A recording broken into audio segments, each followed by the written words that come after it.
The Russian army has now been retreating for 3 months, during which the daily battle losses have been stupendous. All the officers returning from the front state that it is impossible to picture the horrors of this continual struggle, in which the artillery is without ammunition and the infantry without rifles. I am assured that the same question is being asked everywhere. What are the French doing?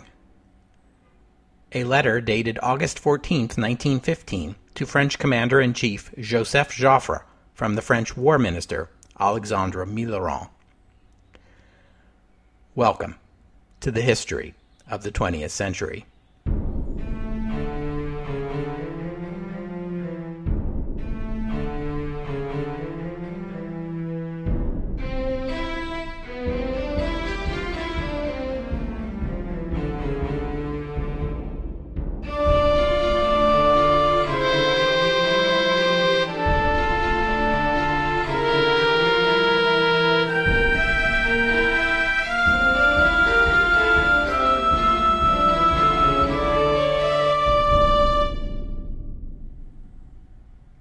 Episode 117. What are the French doing? A common misconception about the Great War is that the military commanders of the conflict, especially on the Western Front, resorted to the same old methods over and over again, at the cost of many lives for no gain, all the while resisting the obvious, that modern warfare requires a wholesale rethinking of military tactics. There is a kernel of truth in this picture, but only a kernel. Certainly the war began in 1914, with commanders on all sides relying on the tactics they had learned in their youths, even though it was becoming increasingly obvious that those tactics were obsolete and were wasting the lives of hundreds of thousands of good soldiers. But by 1915, the Western Front commanders had at last absorbed the lesson and had begun devising and testing new tactics. Recall the Battle of Neuve-Chapelle in episode 102, for example.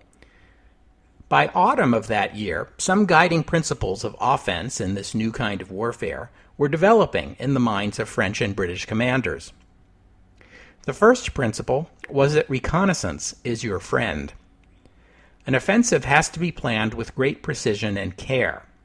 As much information as possible must be collected regarding the German positions. Pinpoint every trench, every machine gun nest, every artillery position, even every road, house, and tree. Second, because the Germans had invested so much effort in building elaborate trenches and concrete bunkers, intensive artillery bombardment was a must. We're talking about bombardments of several days' duration, necessary to chew up the barbed wire in no man's land and pulverize the German defensive positions, a prerequisite to any subsequent infantry assault. Remember that shrapnel won't do against hardened German fortifications. You'll be wanting high explosive shells, and the bigger the better. The French have been working on improving their artillery ever since the Franco-Prussian War of 45 years ago now.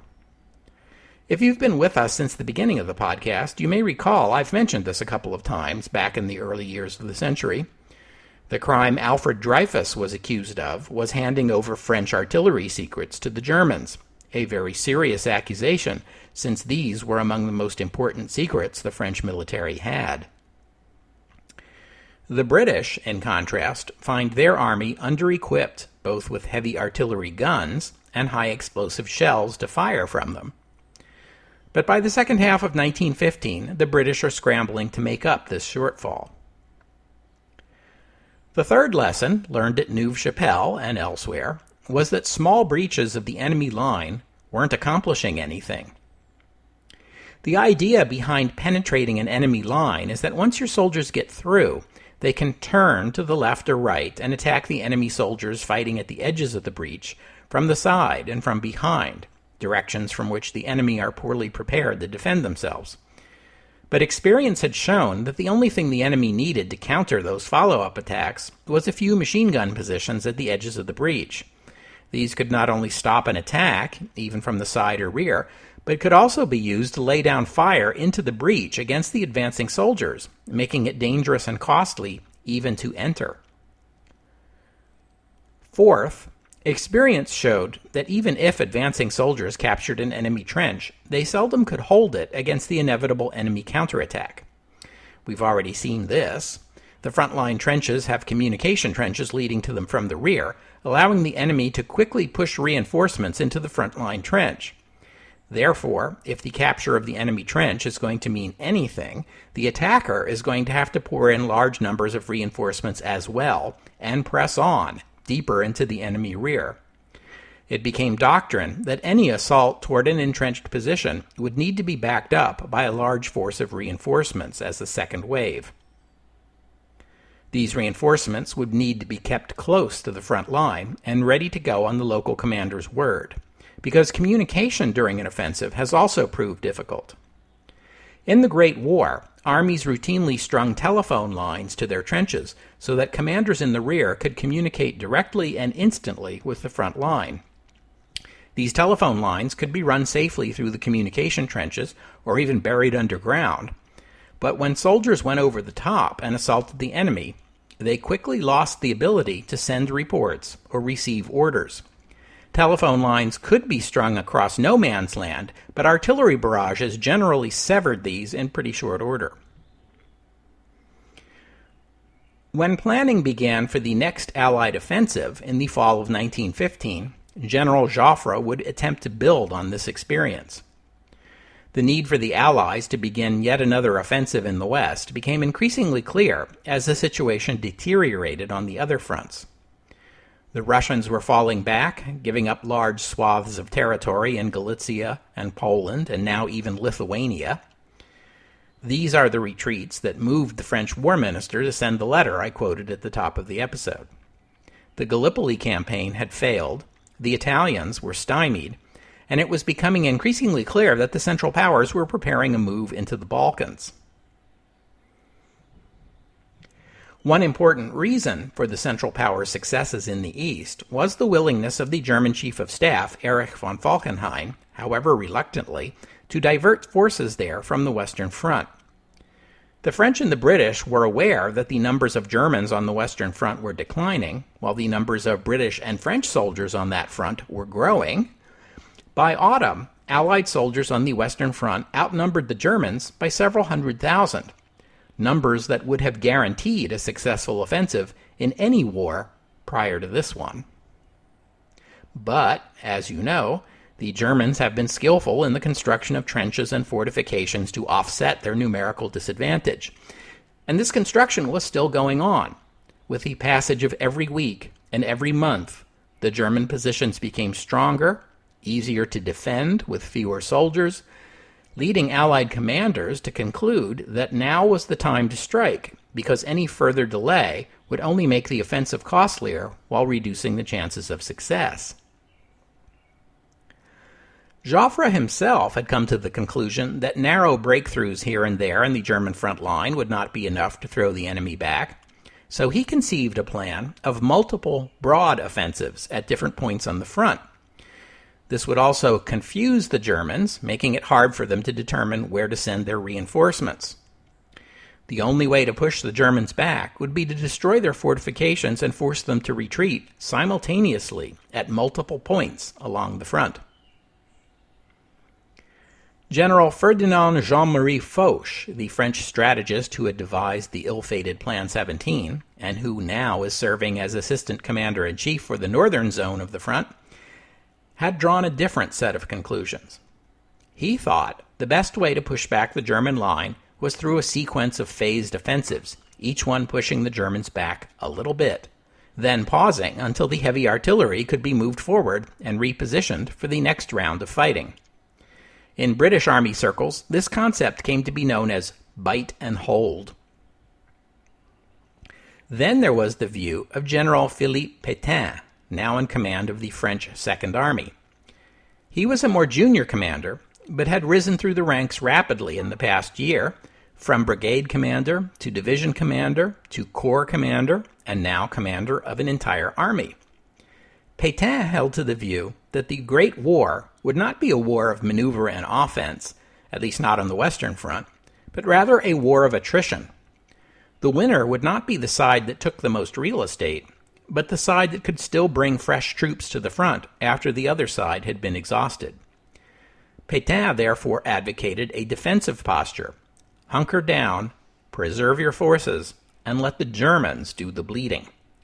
Go on the offensive only when the opportunity arises to inflict heavy losses at little cost to yourself.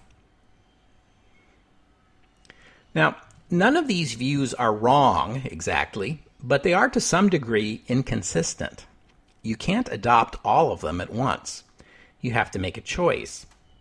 And at the moment, it is Joffre who has the most braid on his cap, so it is Joffre who will have his way, even against the President of France himself, Raymond Poincaré, who expressed a view similar to Pétain, suggesting that the French army had been doing better on defense than offense, and asking whether it wouldn't make more sense to hold the line for now and build up numbers and ammunition further with an eye toward an offensive, say, next spring. But French tradition gives the military a lot more leeway against oversight by the civilians in the cabinet than it does in, say, Britain. Joffre's response was to denounce Poincaré's suggestion as dangerous interference on the part of the government. In the face of this criticism, Poincaré backed down and let Joffre have his way. For now.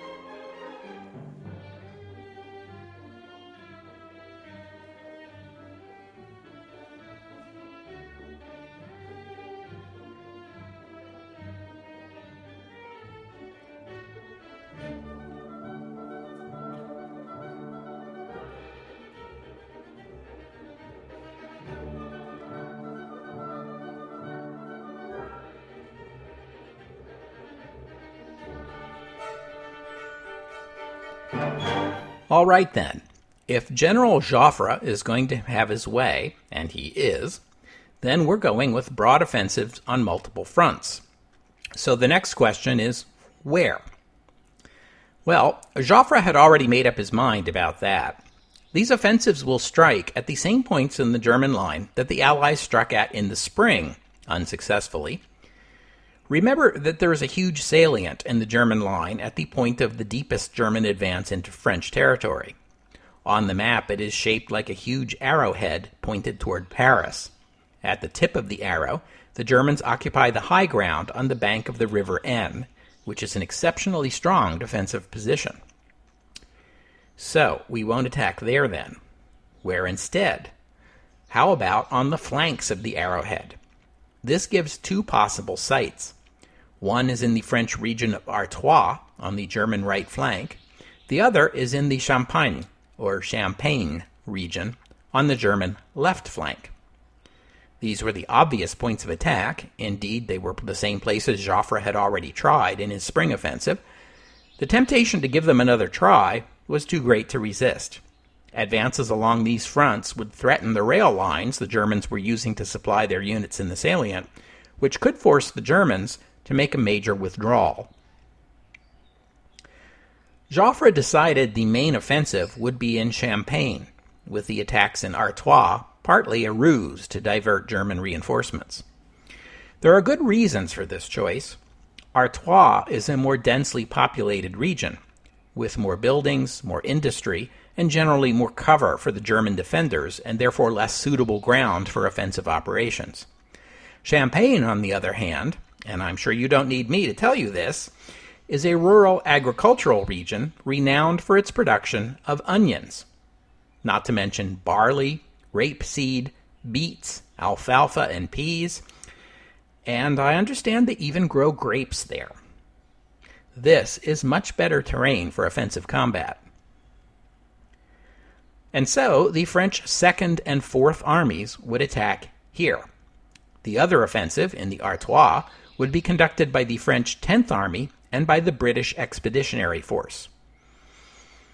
Wait a minute, you may be thinking. Didn't Joffre decide that the terrain in Artois would make an offensive there more difficult? You might almost think that the French are sloughing off the hard and dirty part of their fighting onto their British allies. Well, funny you should say that, because that was exactly the reaction of the commander of the BEF, Field Marshal Sir John French, when he first heard Joffre's plan. Even more unenthusiastic was French's subordinate, General Sir Douglas Haig, commander of the British First Army. Now, I've mentioned Haig before, but I have a feeling now might be a good time to introduce him more formally. He was born in 1861 in Edinburgh, Scotland. His father, John Haig, was part of Haig & Haig, a whiskey distillery that was very profitable back then. The company has been bought multiple times since, but a Haig whiskey is still sold to this day. Both of his parents, John and Rachel, passed away before Douglas reached his 18th birthday. He attended Oxford, but transferred to Sandhurst before he earned his degree. That would be the Royal Military College at Sandhurst, and he was commissioned a lieutenant in the British Army in 1885. Haig served in India for a few years, and eventually was assigned to serve under Kitchener in the Sudan campaign of 1898. He first met then-Colonel John French in 1891, and would serve at French's side in numerous appointments, in peacetime, in the Boer War, and culminating in the situation we now find them in, with Haig in command of the First Army, and French his superior as commander of the BEF. In 1899, French found himself in the embarrassing position of being unable to pay his debts following some speculative and very ill-advised investments in South African mines. French had chronic money problems, but at this moment he was at risk of being forced to resign his commission in the army until the much wealthier Douglas Haig came through with a timely £2,500 loan. That would be the equivalent of about £280,000, or $400,000 in today's money. Haig's loan offer saved French's military career, which is ironic in view of what's about to happen. I say this because by the summer of 1915, the upper levels of the British Army and government were carrying on whispered conversations behind French's back about whether he ought to be sacked. French's conduct of the war had been less than inspiring. You'll recall that in 1914 he was ready to pull the British Army out of France altogether and basically concede continental Europe to the Germans. Then a few months later, in 1915, he became ridiculously optimistic about the prospects of pushing the Germans out of France altogether. Ridiculously optimistic. Those aren't my words, by the way. Those are the words of General Henry Wilson, who is now serving on French's staff and acting as liaison with Marshal Joffre, seeing as how A, French can't speak French to save his life, and B, French and Joffre can barely stand each other, making a go-between highly advisable. The War Minister, Lord Kitchener, was also unhappy with French and getting tired of always having to remind him to play nice with Joffre. The politicians in the government were unhappy with French's role in making them look bad in the press during the shell shortage controversy. This includes the Prime Minister, Herbert Asquith, who by late June was raising the possibility of removing French. In July, Haig was in London to receive honors from the King, ironically at French's recommendation. Sir Douglas attended luncheon with the King and Lord Kitchener, and there the King himself raised the subject of removing French from command and asked Haig's view. Haig, who'd been unhappy with French's leadership since the early days of the fighting, told the King that the time to sack French was right after the Battle of the Marne, 10 months ago. Sir John had some idea that his position as commander of the BEF was on the line, so when Joffre first approached the British with his plans for an autumn offensive, French gave the idea his grudging support. He'd been saying for months that now was the time to attack the Germans. On the other hand, the terrain was still a problem. Haig, who was closer to the front lines and who had studied the terrain in some detail, was adamant that this was no place for an offensive. French overruled him, though he cautioned that he wasn't sure the BEF could manage on the shell allowance they've been given, which sounds to me like a classic case of Sir John French hedging his bets. Kitchener didn't like Joffre's offensive plans either. Let me remind you once again that Kitchener's plan was to wait until 1917, maybe 1916 at the earliest, before committing large numbers of his new army troops to France. Joffre pressed the British all summer, and once it became clear that the Russians were in serious trouble and that the campaigns of the Italians and at Gallipoli were doing nothing to relieve the pressure, it became hard to dispute Joffre's argument that an offensive in the West might be the only way to keep the Russians in the war. Privately, some British officials expressed concern that the French themselves might seek a separate peace with Germany if they felt both the Russians and the British were letting them down. And so, an offensive there would be.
The autumn offensive was delayed into late September. This was because the French needed to build new roads and railway lines into the sparsely populated region of Champagne in order to supply the coming assault. The commanders of the German Third Army, the target of the attack, picked up on these preparations and had a pretty good idea that an offensive was on the way, and they passed this observation on to Chief of Staff Falkenhayn. Falkenhayn was skeptical, dismissing the reports from the Third Army as alarmist. As fate would have it, Falkenhayn would be on an inspection of the Third Army's position, along with none other than the Kaiser, Wilhelm II, on September 21st, the very day the French began their artillery bombardment, the prelude to the attack. Falkenhayn had been telling the Kaiser that his subordinates were too pessimistic, that the French army was all but exhausted and was far too weak to begin another offensive. 2 hours later, the French bombardment began. For 4 days, the shells rained down on the Germans. A German newspaper reporter described the bombardment like this: "A mad drumming beyond all powers of imagination. Our strongly built trenches were filled in and ground to powder. Their parapets and fire platforms were razed and turned into dust heaps, and the men in them were buried, crushed, and suffocated." After a final barrage of gas shells, the French infantry began their advance on the morning of September 25th in a pouring rain to the sounds of military bands playing La Marseillaise.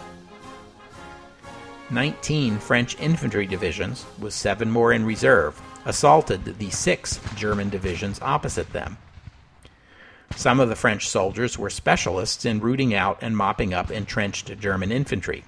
Others were ordered to continue forward with the assault, with the reserves to be used against the secondary German positions.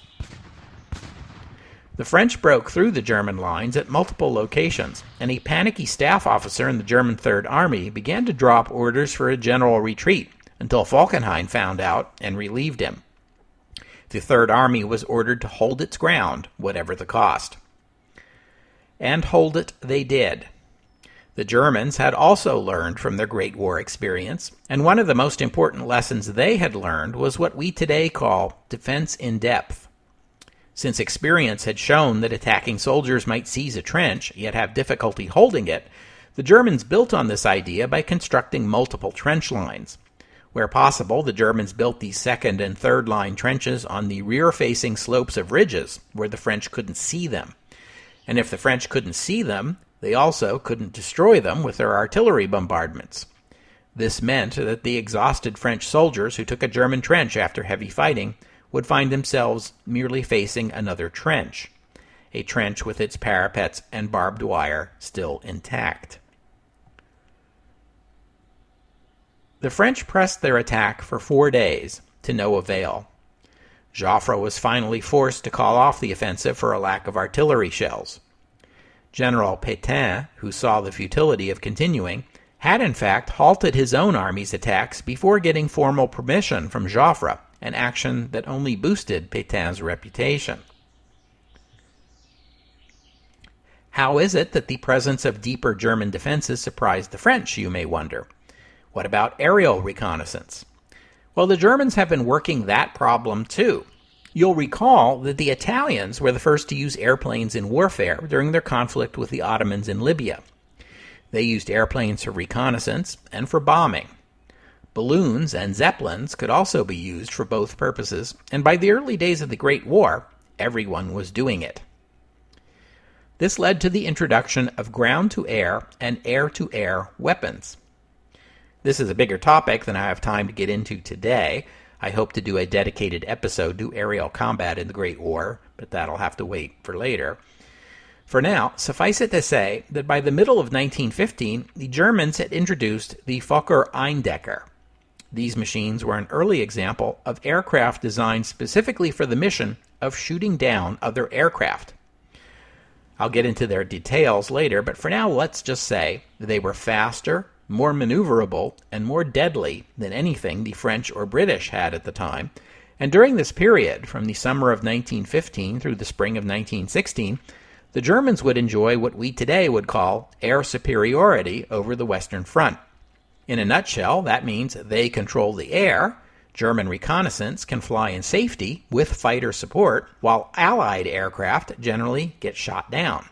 And so the French and the British had to go into this offensive without the kind of reconnaissance information they had enjoyed in the spring. As for the other piece of the offensive, the one on the German right flank, here again the French and their British allies began with a 4-day artillery barrage. The British commanders, French and Haig, were concerned that their forces lacked the artillery and shells necessary for a proper preliminary bombardment, but the British alleviated that concern by resorting to a gas attack.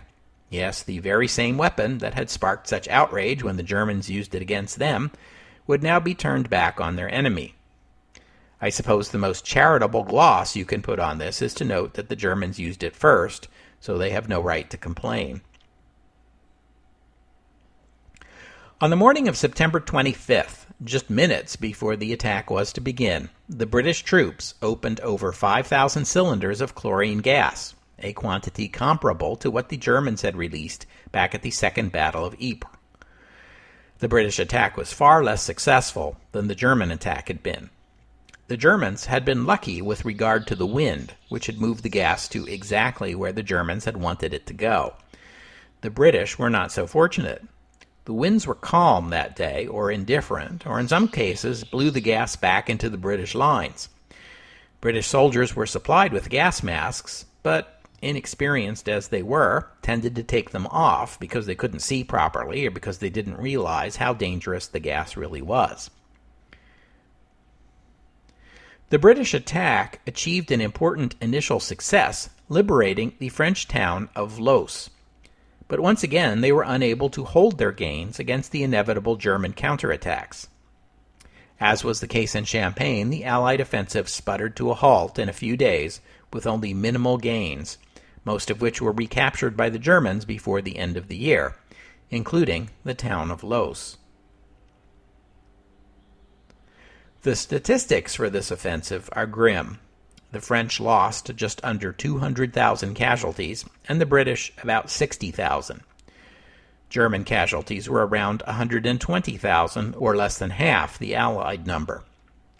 The French and British armies had fired over 5 million artillery shells, depleting their reserves and forcing them to wait months to rebuild the stockpiles before any new offensive action could be contemplated.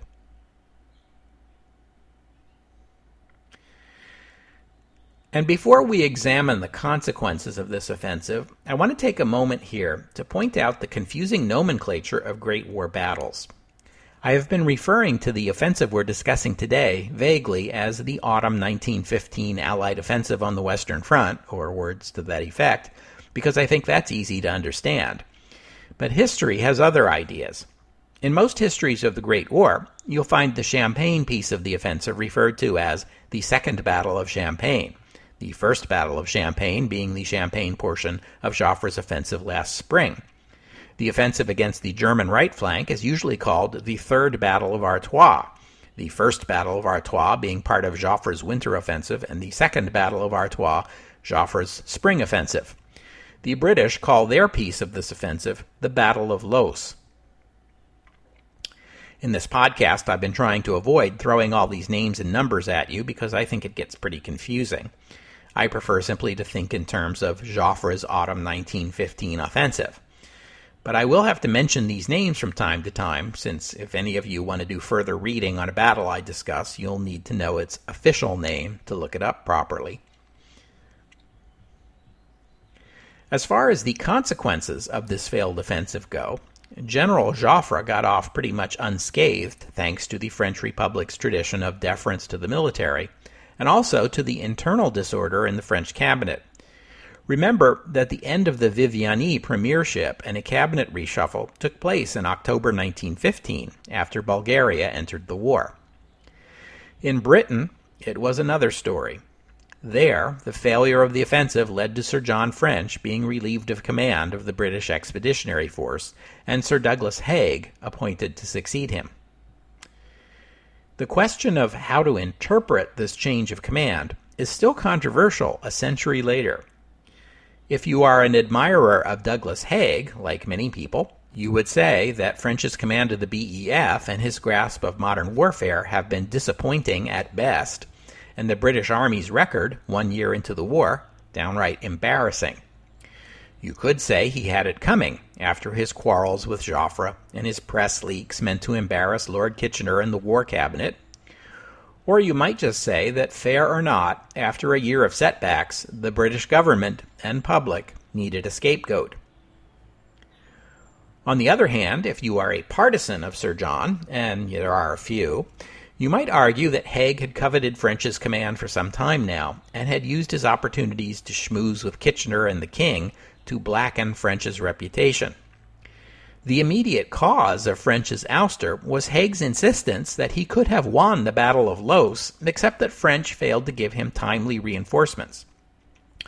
Remember what I had said earlier in the episode, that reinforcements ready to exploit a breach had now become regarded as an essential element of an offensive? Haig accused French of not releasing reinforcements and making them available to Haig so that he could exploit his advances on the battlefield. French disputed this claim, of course, and even released copies of his orders to the press to prove it, but it didn't help him. In 1919, Sir John published his memoirs of his wartime experience. These were entitled simply 1914. After the Great War ended, there was a whole cottage industry of retired soldiers and politicians writing memoirs. They mostly say the same thing: it wasn't my fault, it was the fault of everyone around me. And they range in quality from Winston Churchill's at one end of the spectrum to John French's at the other. Sir Horace Smith-Dorrien, the army commander French had relieved, was particularly unhappy with the way he was depicted in the book, which he called mostly a work of fiction, and a foolish one too. The English military historian Sir John Fortescue famously described it as one of the most unfortunate books ever written.